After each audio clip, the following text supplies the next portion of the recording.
Throughout this OOP series, we've talked about shared interfaces, the idea that different classes can offer the same methods. But so far, nothing has actually forced a class to follow through.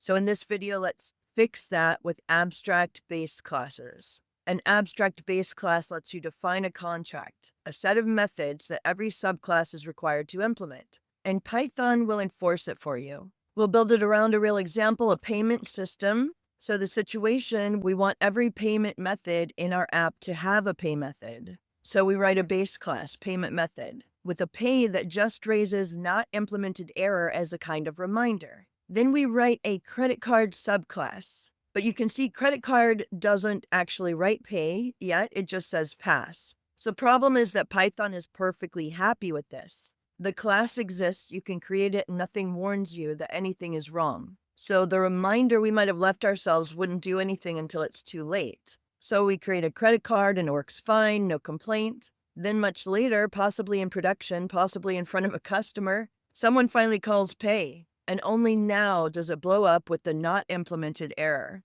And that's, of course, the worst possible time to find out. The object was broken from the moment it was created, but the error waited until the method was called to tell us. So what we really want is to be told immediately. You forgot to implement pay, fix it now. And this is what an abstract base class gives us. So we call it the ABC module. Python provides us this help through the ABC module, which of course stands for abstract base class, and you need two things from it. First, ABC, capital ABC, your base class inherits from it to become abstract. Second, the abstract method decorator. You put it on any method that subclasses must implement. So here's our payment method rewritten. It inherits from ABC, and pay is decorated with abstract method. Notice the body is just 3 dots, the ellipsis, and that's fine. An abstract method is a placeholder. The whole point is to declare the requirement, not to write working code here. The first rule that changes, you can no longer create the abstract class itself. You try to call payment method and Python stops you with a type error, saying you can't instantiate an abstract class with abstract method pay. And that makes sense. Abstract class is a blueprint, not a finished product. A generic, faceless payment method with no real pay logic is not a thing that should exist. So Python refuses to make one. You can only create concrete subclasses that actually fill in the blanks. Now remember our credit card that didn't write pay. Now that the base is abstract, credit card inherits the abstract pay but doesn't override it. So credit card is still considered abstract. And the moment we try to create one, we get the type error immediately. We can't instantiate abstract class credit card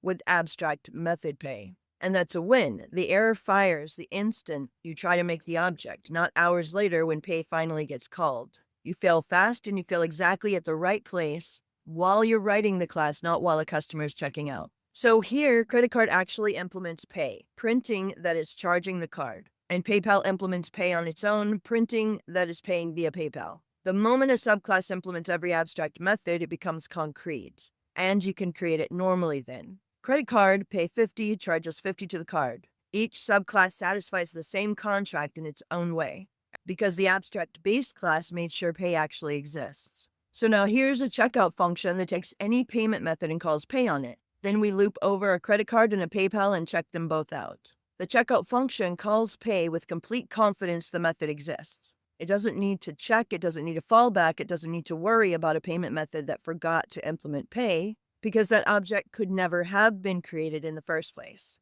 The abstract base class guarantees the interface. We covered polymorphism more broadly in the 4 pillars video, and this is how you make it more dependable. So you're not limited to requiring methods. You can require properties too. Here we want every payment method to have a name. We stack 2 decorators, property on top, abstract method underneath. Together, they say every subclass must provide a name property. Then PayPal implements it, returning the string PayPal as a property. One thing to be careful about, the order of the decorators matters. Property goes on top, abstract method directly below it. Flip them and it won't work correctly. And if you want a refresher on property itself, there's a short on it in this series. So just look through the Python programming playlist on my channel. Now, a common misconception is that an abstract base class can only contain abstract methods, but that's not true. It can mix both. Here, payment method has the abstract pay, which every subclass has to implement.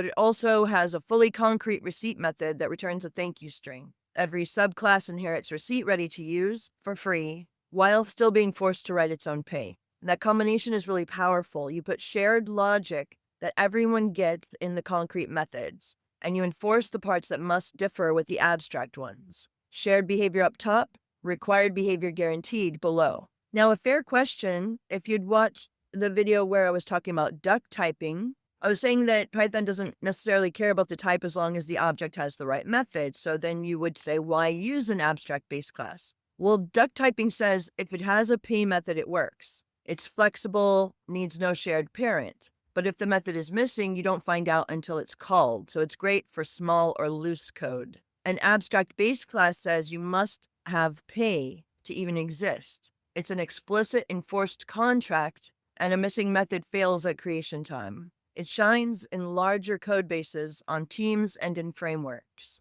It's the same goal, it's a shared interface. The ABC trades a little flexibility for an early explicit guarantee. So you pick based on how much that guarantee is worth to you. There's a more advanced feature you'll occasionally see. Abstract base classes have a register method that let you tell the ABC, treat this completely unrelated class as one of my subclasses without it inheriting anything. So look at bank transfer. It doesn't inherit from payment method at all. It just happens to have a pay method.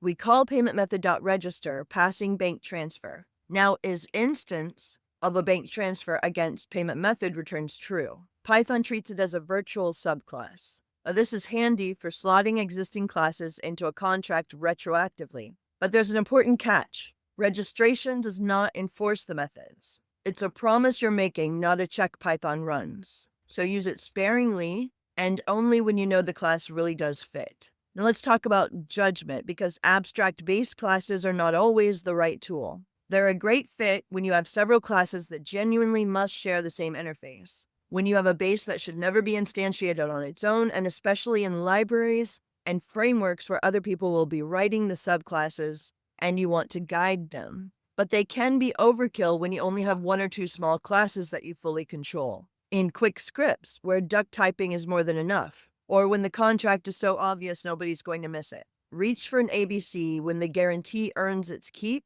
and skip it when it's just ceremony. So you inherit from ABC and mark methods with abstract method to define a contract. An abstract class can't be instantiated directly. Subclasses that skip an abstract method stay abstract and fail at creation time, which is exactly when you want to know. So you can stack property and abstract method to require properties. Abstract base classes can mix abstract and concrete methods, and register lets you add virtual subclasses, though without enforcement. So that's the contract. An abstract base class lets you say what every subclass must do, and then it has Python enforce it for you. So it turns a hopeful interface into a guaranteed one. So the bugs surface early while you're coding instead of late in production.